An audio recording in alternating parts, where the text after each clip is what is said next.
magi kenyo jopiny.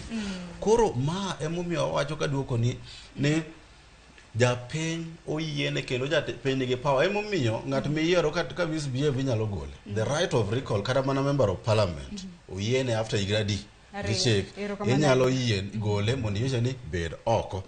Koro sirkal oningo ng'eni wan e 2023 aparo ni gikia. In fact mentality ma sirkal tiyo godo giwe ni wan e higni machon. Gikia kara ni mar ariyo ng'eni demonstration ok ochuno ni nyaka ji dhi ndara.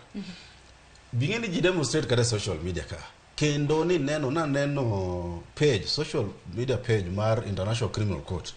Jo Kenya ne demonstrate kanyo seriously. Kendo they are sending a message ni uling to dhano inego gi polise Kenya. Koro kik ji weni paro moko machon mag tia gas e ndara. Wanyalo demonstrate anywhere. Kata seche moko ni dhano kodhi tich. Nyor neno kaka CBD no kwe.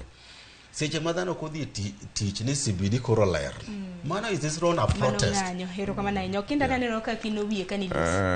Wakili Mosiep na Charles Midenga. Tiku ukete jowa ibungu. Nikech article 37 mungeyo kaka wakili. Iene inyalo dhie ng'anyo. But nyaki notify police. Nikech police achiel